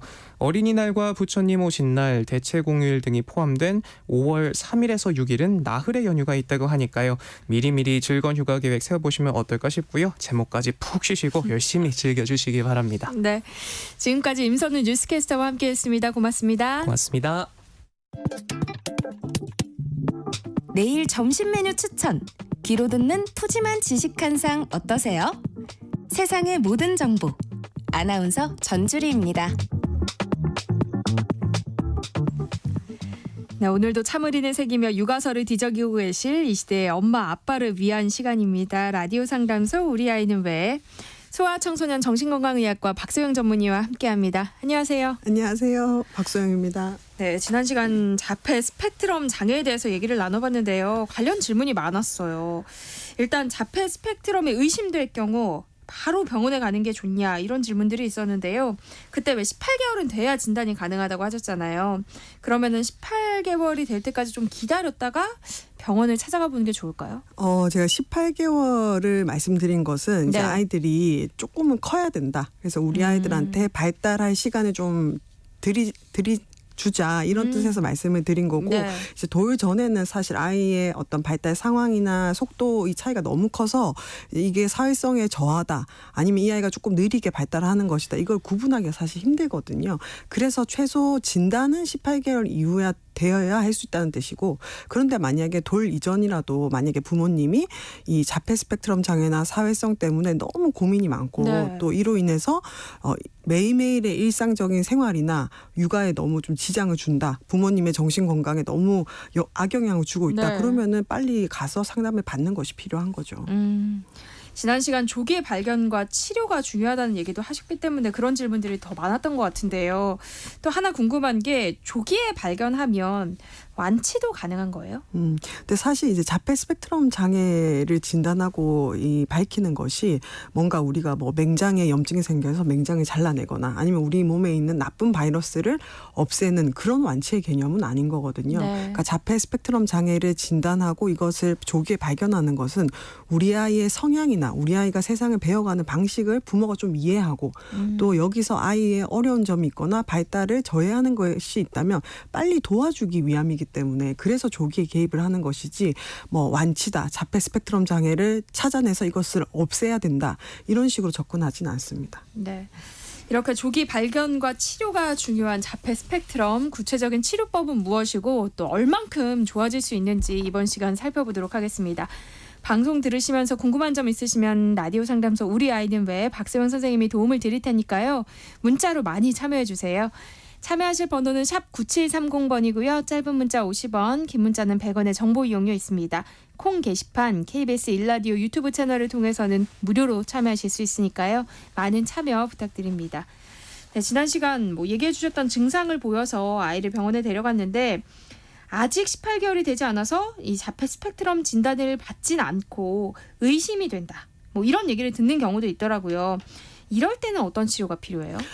자폐 스펙트럼 장애를 비롯한 다른 발달 장애도 마찬가지로 확정 진단, 그러니까 이 아이가 자폐 스펙트럼 장애가 확실하다라고 진단을 받고 나서 치료를 시작하는 게 아니라 자폐 스펙트럼 장애가 의심이 된다, 발달 장애가 의심이 된다, 현재 시점에서 발달이 또래에 비해 지연이 된다. 그래서 네. 이런 장애나 어려움이 의심이 되고 예상이 되는 순간부터 개입을 하게 됩니다.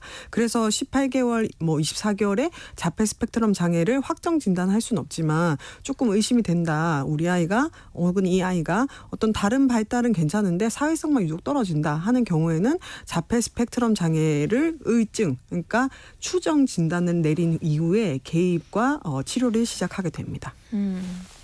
그럼 자폐 스펙트럼을 진단받으면 치료법이 또 달라져요?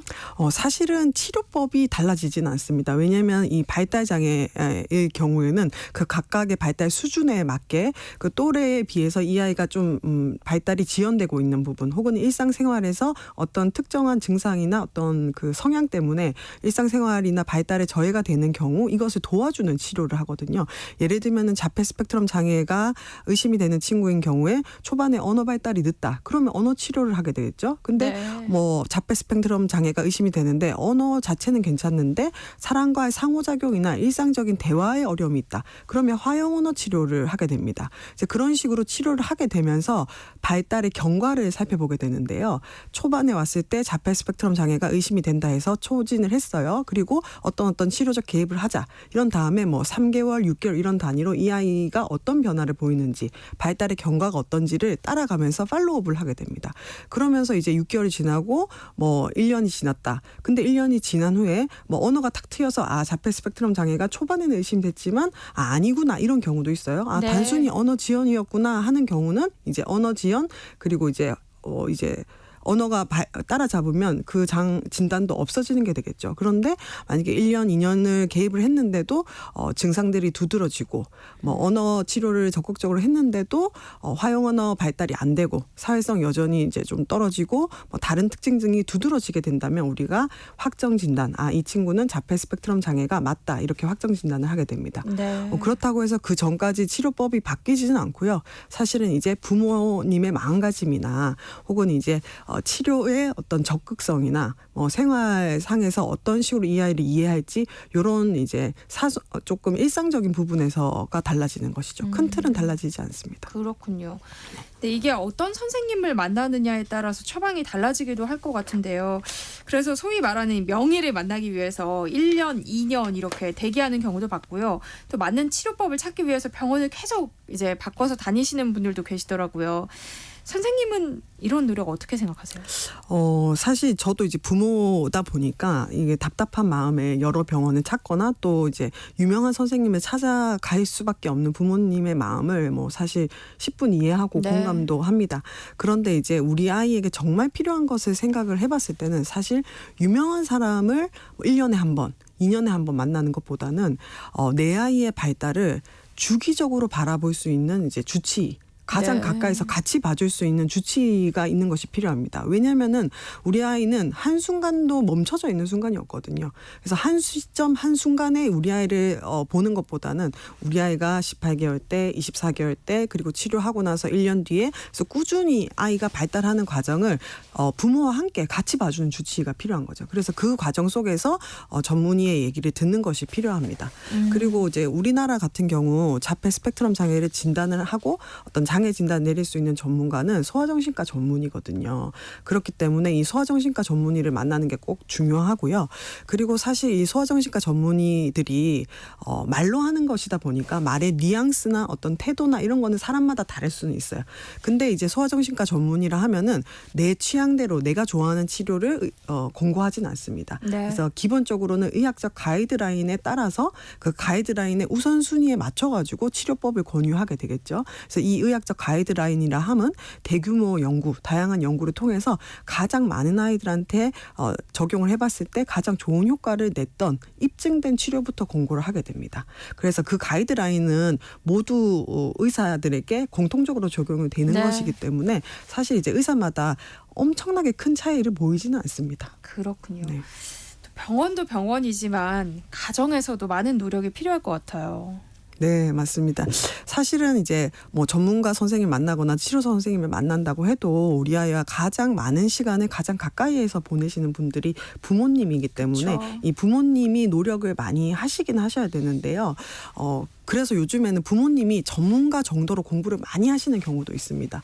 그래서 사실은 이제 여러 가지 방면으로 아이를 돕기 위해서 공부를 하는 거는 굉장히 긍정적인 면도 있지만 저는 부모님이 전문가가 되기보다는 부모의 역할을 유지하시는 게 가장 중요하다고 말씀드립니다. 네. 그래서 부모의 역할이라고 하는 것은 우리 아이 곁에서 우리 아이를 관찰하고 또 우리 아이하고 가장 가까이서 따뜻한 체온과 어떤 감정적 교류를 하는 것인데요. 사실 이거는 자폐 스펙트럼 장애가 있는 아이건 없는 아이건 똑같은 거죠. 그래서 기본은 우리 아이 옆에서 아이와 함께 생활을 하는 것이 되겠고 다만 자폐 스펙트럼 장애를 가진 아이들 같은 경우 상호작용이 어려우니까 그렇죠. 우리 아이와 상호작용하는 법을 전문가에게서 코칭을 받아서 그것을 일상생활에서 적용을 하는 것이 필요합니다.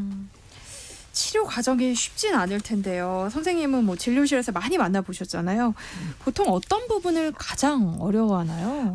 네. 앞서 말씀드렸듯이 내가 너무너무 사랑하고 너무너무 아끼는 내 자식인데 의사소통이 잘 안 되다 보니까 우리 아이가 정말 무엇을 원하고 무엇을 필요로 하는지 부모로서 잘 알아채기가 어려울 때 네. 이게 제일 힘들긴 합니다. 사실 근데 이 부분 말고도 우리나라에서 부모님들 자폐 스펙트럼 장애를 가진 아이들을 키우는 부모님들이 가장 힘든 점은 사실 제도적인 문제 때문이라고 저는 생각을 합니다. 왜냐하면은 우리 아이가 자폐 스펙트럼 장애가 의심이 되는 순간부터 그 이후의 절차를 오롯이 부모님이 알아서 하셔야 되거든요. 그래서 부모님이 병원을 찾아보고 어떤 병원에서 자폐 스펙트럼 장애를 진료를 보는지를 알아보고 진료도 본인이 막 밤을 새워가면서 예약을 해야 되고 그리고 예약을 하고 나서 치료를 하는 과정에서도 어떤 치료를 선택해야 될지 그리고 그 치료비를 감당하는 것 이런 거 전부 다가 부모님이 오롯이 책임을 져야 되는 거죠. 그래서 뭐 미국 같은 선진국 의 경우에는 자폐 스펙트럼 장애로 의심이 되면은 프로토콜이 있습니다. 네. 그래서 이제 부모님들은 그 기본 프로토콜을 따라가시면서 그 사이사이에 본인이 원하는 부분이나 본인 가정에 맞는 걸로 변형을 하면 되는데 우리나라 같은 경우는 전적으로 부모님 책임되니까 이 부분이 사실 굉장히 힘든 부분이죠. 지난 시간에 자폐 스펙트럼 진단을 받는 아이들이 늘어나고 있다고 말씀해 주셨잖아요. 그만큼 우리가 사회에서 쉽게 만나볼 수 있다는 거잖아요. 그런데 이들과 어울리는 과정에서 여러 가지 문제가 생겨서 뭐 사회적으로 큰 파장을 일으켰던 사건도 있었는데요. 우리 아이 또 우리가 이 자폐 스펙트럼을 가진 아이를 마주하고 함께 어울릴 때 어떻게 대하는 것이 좋을지도 궁금해요. 네. 전반적으로 많은 사람들 속에서 자폐 스펙트럼 장애라는 것의 인지도가 늘어나는 것은 긍정적인 면이라고 할 수 있는데 사실은 이제 소아정신과 전문의들 사이에서도 이런 말이 있습니다. 100명의 자폐 스펙트럼 장애 가진 아이를 본다면 그것은 100명의 다른 아이를 보는 것이다. 이렇게 말을 하거든요. 네. 그래서 자폐 스펙트럼 장애의 큰 진단명 안에 들어가 있지만 이 아이들이 얼굴 생김새가 다른 것처럼 모두 다른 모습을 하고 있어요. 그래서 그리고 이제 진단명에서도 알 수 있듯이 이 스펙트럼이라는 말 자체에서 우리가 알 수 있잖아요. 너무너무 다양한 모습을 가지고 있는 거죠. 네. 그래서 우리가 뭐 TV든 뭐 아니면 인터넷이든 드라마건 간에 통해서 알고 있는 자폐 스펙트럼 장애에 대해서 너무 편견을 가지거나 선입견을 가지지 마시고 다만 자폐 스펙트럼 장애를 가진 사람들도 우리 얼굴 모양이 다른 것처럼 다 다를 수 있다. 다양성을 존중하는 마음으로 이제 바라봐 줬으면 좋겠고 또 그래서 그런 식으로 이제 많이 접하다 보면은 우리 다른 일반적인 사회적인 시선이나 우리들의 마음가짐도 조금씩 더 넓어지지 않을까 이런 생각을 하고 있습니다. 네. 마지막으로 자폐 스펙트럼 장애를 가진 아이를 키우고 계신 부모님들께 또 하고 싶은 이야기도 있으실 것 같아요. 네. 사실 자폐 스펙트럼 장애가 의심이 되어서 오시는 뭐 돌 이전의 부모님들부터 시작해서 자폐 스펙트럼 장애를 갖고 일생을 살아온 만 30세, 40세 된 자녀를 키우고 계시는 부모님들까지 다양한 연령대의 아이를 키우시는 부모님들을 만나왔습니다. 네. 그래서 사실 자폐 스펙트럼 장애를 가진 아이를 키우는 것이 우리나라에서는 사실 상당히 힘들 수밖에 없다는 점을 잘 알고 있는데요.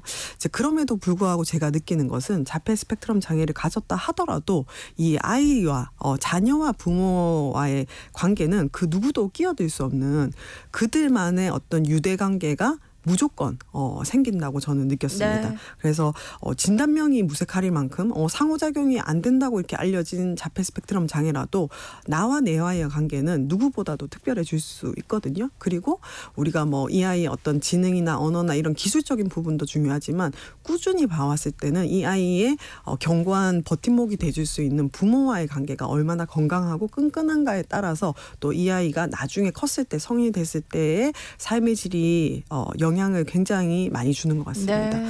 그래서 또 부모님들 같은 경우에 내가 못 해준 것 같고 또 엄청 치료를 해줬을 때 이게 우리 아이가 계속 발달하지 않고 제자리에 멈춰져 있는 것만 같고 그래서 그것이 꼭 부모님의 탓인 것만 같고 이런 죄책감을 많이 느끼실 텐데 좀 그런 생각이 드실 때는 좀 한숨 돌리셔도 된다고 말씀드리고 싶어요. 네. 우리 아이가 우리가 100%를 준다고 해서 그 100%만큼 한 번에 또 성장을 보이는 것이 아니고 내가 준 것이 또 어디로 가는 것이 아니기 때문에 우리 부모님들 조금씩 본인도 챙기시면서 아이와의 관계를 만들어 나가시면 좋겠다는 말씀 드리고 싶습니다. 네. 자폐 스펙트럼에 대해서 박세훈 선생님과 얘기 나눠보고 있는데요. 관련 고민 갖고 계신 분들 문자 보내주시면 소아청소년 정신건강의학과 전문의 박소영 선생님이 상담해드리겠습니다. 그럼 여기서 노래 한 곡 듣고 올게요. 원슈타인의 기울이면. 네, 노래 나가는 동안 여러분들이 보내주신 문자 함께 살펴보겠습니다. 콩으로 박지연님께서 자폐 진단을 받거나 의심이 될 때 언어 치료를 많이 받던데요. 몇 살부터 언어 치료는 가능한 건가요? 돌이 지나면 가능한가요? 하셨어요. 네, 자폐 스펙트럼 장애가 의심이 되는 아이들인 경우에 의사소통의 질적인 저하를 보입니다. 근데 이 의사소통이라는 게 꼭 말로 하는 의사소통만 말하는 건 아니거든요. 네. 그래서 이제 제스처의 사용이라든지 얼굴 표정의 사용이라든지 이런 이제 상대방과 이제 의사소통하는 양식을 말하는데 돌 이전의 아이는 사실은 언어 치료라는 그 어떤 틀로서 이런 의사소통을 배우기는 어렵고요. 이제 부모를 교육을 해서 아이하고 의사소통하는 법, 그러니까 표정을 쓰는 거, 상호작용하는 거, 제스처를 알려주는 거 이런 교육은 할 수가 있습니다. 네. 그래서 우리가 흔히 생각하는 언어 치료는 엄마 따라해봐. 그래서 아니면은 이건 자동차 해서 자동차 따라하게 하고 이런 것들은 단순 언어 지연인 경우에 주로 적용하는 이제 언어를 습득하게끔 도와주는 치료가 되겠고요. 자폐 스펙트럼 장애가 의심이 되는 친구들한테 적용하는 언어 치료는 이제 단순 언어를 습득하는 것과는 달리 의사소통의 방식을 비구어적인 것에서부터 시작해서 네. 구어적인 것, 그다음에 이제 활용하는 법까지 알려주는 치료가 됩니다. 그래서 돌이 지나면 치료적 개입은 가능하지만 이 시점에는 부모 교육을 위주로 하게 됩니다. 8911님 유튜브에서 자폐 스펙트럼 진단을 받은 아이를 키우는 분의 치료기를 본 적이 있는데요. 그분은 아이에게 생식 위주로 주더라고요.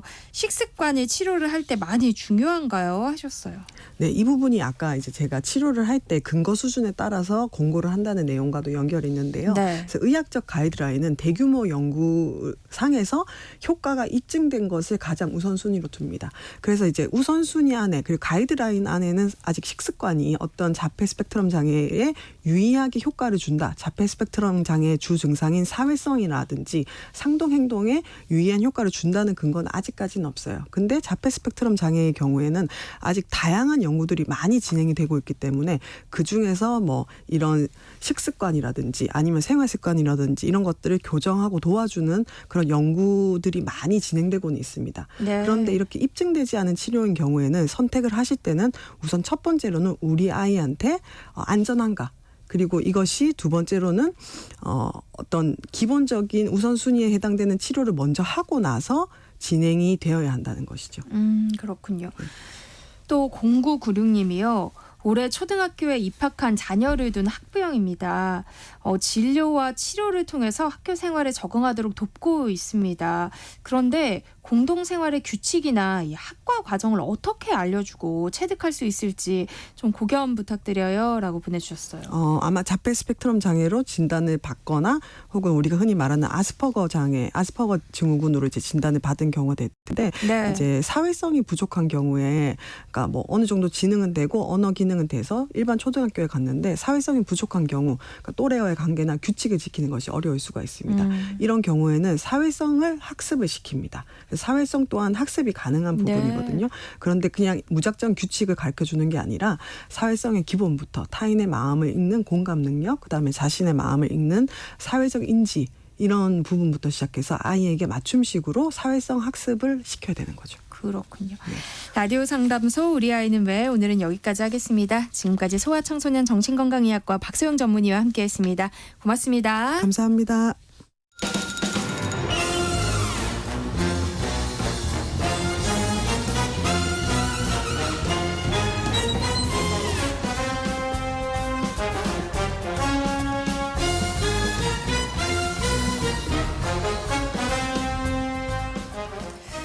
네, 제주 산간과 제주 동부 지역에 호우 경보가 발효됐습니다. TV, 라디오, 스마트폰 등을 통해서 이 제주 지역에 계신 분들은 자신 있는 지역의 기상 상황 계속해서 알아보시고요. 주변에 있는 사람에게 알려주시기 바랍니다. 차량은 속도를 줄여서 운행하시고요. 침수 지역이나 산간, 계곡 등 위험 지역에 있거나 이 대피 권고를 받았을 경우에는 주변에 있는 사람과 함께 즉시 안전한 곳으로 대피하시기 바랍니다.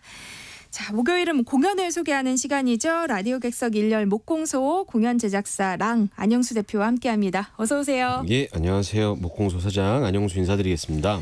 네, 오늘은 어떤 공연 소개해 주실 거예요? 오늘 소개해드릴 공연은 흥행 뮤지컬 한 편 갖고 왔습니다. 그 뮤지컬 프랑켄슈타인이라는 작품입니다. 네. 뮤지컬 프랑켄슈타인 굉장히 유명한 작품이잖아요. 예. 일단 이제 진행님이 아시니까 유명하다는 게 입증된 거고. 네. 예. 사실 이 작품이 제작된 게 2014년이었거든요. 초연된 게. 그러니까 지금 10주년 공연을 하고 있는 중이고요. 그러니까 이렇게 말씀드리면 어떤 분들은 와, 10년이나 된 작품이다 이렇게 생각하시는 분들도 계시고 어떤 분들은 생각보다 별로 안 됐다. 10년밖에 안 됐어 이렇게 생각하실 수도 있거든요. 근데 이게 바로 이 작품의 좀 특징이라고 할 수 있는데 작품은 본 적이 없어요. 근데 분명히 들어본 것 같고 아는 것 같은 작품이거든요. 네. 이게 바로 제목 때문인데 프랑켄슈타인이라고 하면 우리가 이제 확실히 들어봤고 어떤 뭐 만화든 뭐든 어디서 분명히 봤던 것 같고 소설도 있고 영화나 애니메이션 등에서 여러 형태로 만들어진 작품이라서 그러실 텐데 네. 그 내용과 상관없이 우리는 이제 그 이미지 프랑켄슈타인 이 괴물 이미지로 딱 강렬하게 남아 있으니까 그런데요. 근데 이제 이 작품이 왜 10주년을 이제서야 맞이한 거냐? 바로 이 작품이 우리나라 순수 창작 뮤지컬이기 때문입니다. 예. 그러니까 프랑켄슈타인은 원작 소설이 있을 텐데요. 예. 순수 국내 창작 뮤지컬이에요? 원작 소설 말씀하셔서 잠깐 말씀드리면 네. 이 프랑켄슈타인 1818년 되게 오래된 작품이에요. 그 영국 소설가 메리 셸리라는 그 영국 소설가의 동명 원작 소설을 바탕으로 창작된 이 뮤지컬이고요. 이 여성 작가 메리 셸리는 19살 여성 작가인데 그 19살 여성이 쓴 데뷔작이라고 생각하기 어려울 만큼 소재도 독특했고 네. 통찰력도 담겨 있고 그래서 이제 이 작품이 세계 최초의 SF 소설이자 대표적인 괴기 소설이라고 생각하시면 되는데 제가 이 작품의 초연과 두 번째 재연을 마케팅으로 제가 참여했었거든요. 네. 근데 이제 일부러 그랬던 건 아닌데 그 마케팅 전략은 아니었는데 누굴 만나서 얘기해도 사람들이 다 물어보는 게 이 작품이 창작이야? 이렇게 물어봐요. 네.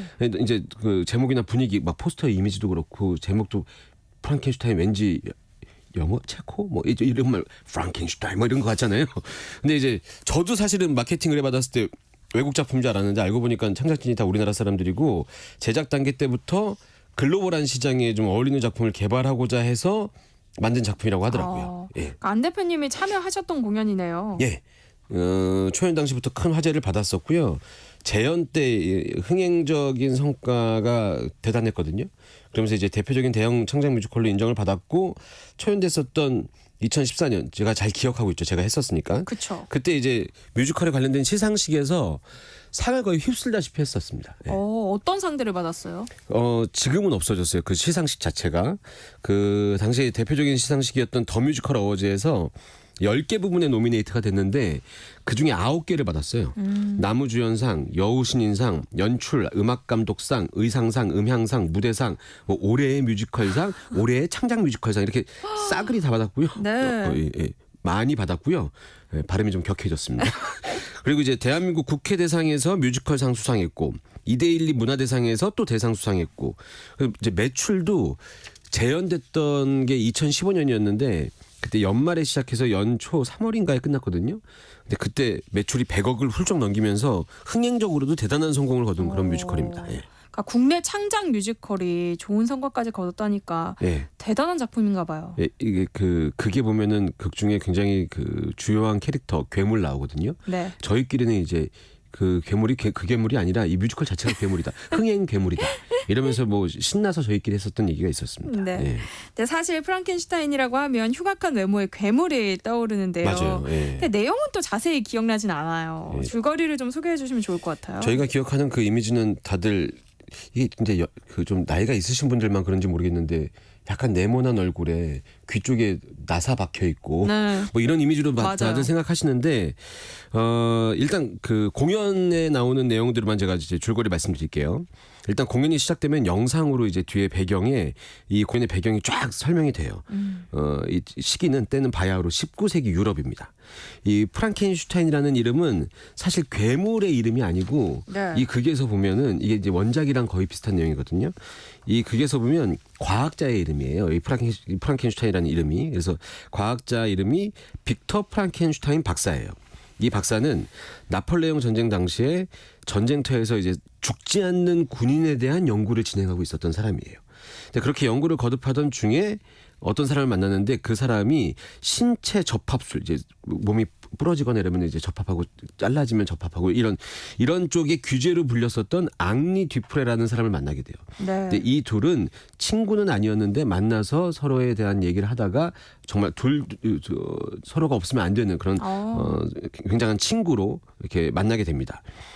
근데 이제 앙리 듀프레는 그 사실 대단한 게 아니었는데 이 빅터 프랑켄슈타인 박사가 죽지 않는 군인에 대한 그 어떤 과학 연구를 하고 있다는 것 때문에 그 신념에 딱 반하게 돼서 서로 이제 그렇게 친구가 되고 서로가 서로한테 연구를 도와주는 그런 사이가 되는 거죠. 그런데 전쟁이 끝나면서 연구했었던 그 연구실에서는 대단한 결과를 얻지 못하고 연구실이 딱 폐쇄가 돼요. 네. 근데 설마 이렇게 끝나는 건 아니죠? 요게 이제 시작 전반부죠. 네. 네. 이렇게 끝내면은 공연이 잘 안 됩니다. 그래서 이제 이렇게 전쟁이 딱 끝났어요. 근데 그래서 이제 제네바로 돌아온 프랑켄슈타인 이 박사와 앙리가 연구실을 옮겨갖고 이 생명 창조의 실험을 계속해 나갑니다. 근데 여기서부터 이제 뭔가 꼬이기 시작해요. 이 전쟁 중에는 그 시체가 많았으니까 그 시체를 쉽게 확보해서 그런 실험을 계속 할 수 있었는데 현실에서는 그럴 수가 없는 거예요. 네. 그러다 보니까 이제 빅터랑 앙리가 같이 이제 고민하던 끝에 장의사한테 시신을 구하게 되는 그런 부탁을 하게 되고 여기서 이제 예기치 못한 사건이 벌어집니다. 근데 결코 일어나서는 안 될 사건이 벌어지면서 이 신체 접합술의 규제였던 그 앙리가 아주 어려운 상황에 처하게 돼요. 그리고 그 상황을 위기를 어떻게 극복하지 못하고 결국 앙리는 단두대에서 처형을 당해요. 근데 이 프랑켄슈타인 박사가 이 친구인 앙리를 이용해서 계속 연구를 이어나가게 되는 거죠. 그러면서 이제 결국 프랑켄슈타인 박사가 새로운 생명을 창조하는데 성공하는 듯합니다. 네. 그래서 그렇게 만들어진 피조물이 딱 나타났는데 이 피조물이 나타나자마자 홀연히 사라지고 말아요. 근데 그렇게 사라진 이 피조물이 사람들을 만나면서 괴물이라고 손가락질을 받으면서 엄청 험난한 시간을 보내게 됩니다. 그렇게 이제 험난한 시간을 보내는 과정 속에 한 3년 정도의 시간이 흐르고 프랑켄슈타인 박사가 결혼을 앞두게 되는데 이 결혼을 앞둔 프랑켄슈타인 박사 앞에 그 괴물이 그 피조물이었던 그 괴물이 나타나게 되는 거죠. 그러면서 이제 이야기는 우리가 상상하기 힘든 방향으로 가는데 이제 이게 멋있게 표현한 말이 있어요. 신이 되고 싶었던 인간과 인간을 동경했었던 괴물이 되어버린 피조물이 만나서 이들의 애증의 복수라는 이 스토리라인을 갖고 있습니다. 네. 네. 공연의 분위기는 어떨지 궁금한데요. 네. 이쯤에서 노래 한 곡 들어보면 어떨까요? 네, 좋습니다. 이 뮤지컬 프랑켄슈타인이 정말 좋은 넘버들이 많은 공연이거든요. 이 빅터 프랑켄슈타인 박사가 죽지 않는 인간을 만들기 위한 작업에 마음이 들어있는 곡, 앙리 듀플레의 목소리도 같이 들어있는데 단 하나의 미래라는 넘버인데 공연 초반부에 나온 넘버거든요. 네. 한번 듣고 오시죠. 네. 네. 뮤지컬 프랑켄슈타인 OST 가운데 단 하나의 미래라는 곡 유준상, 박은태 배우의 목소리로 함께 들어보겠습니다. 네.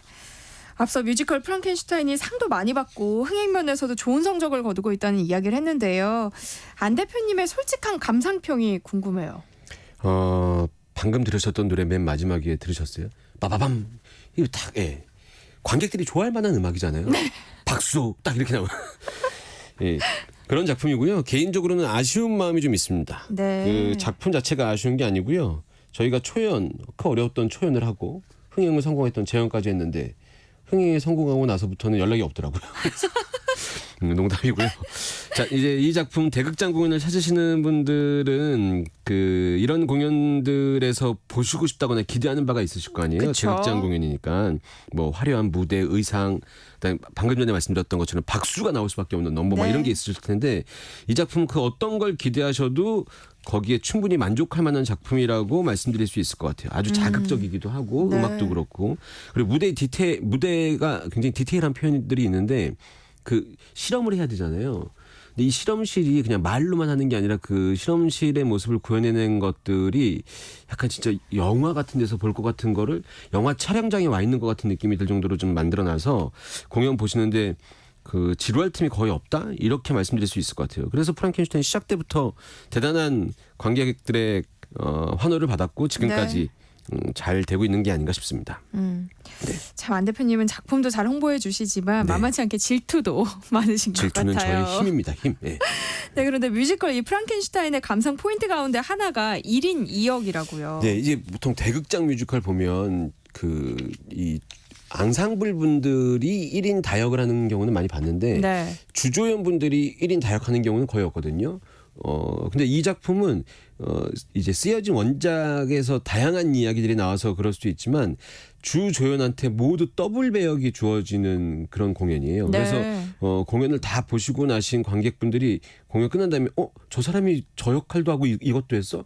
이렇게 나오는 그런 공연이라 공연을 보실 때 조금 전에 말씀드렸던 것처럼 지루할 틈이 없는 그 이유 중에 큰 이유 중에 하나가 이겁니다. 그리고 한 명이 비슷한 역할을 하는 게 아니라 굉장히 상반된 역할을 하기 네. 때문에 1막과 2막의 분위기가 확 달라지면서 저 배우가 이렇게 대극장 공연에서도 이렇게까지 한다고 이런 생각을 좀 하시게 될 만한 그래서 의상상도 받았던 것 같아요. 의상이 많이 들어가니까. 네.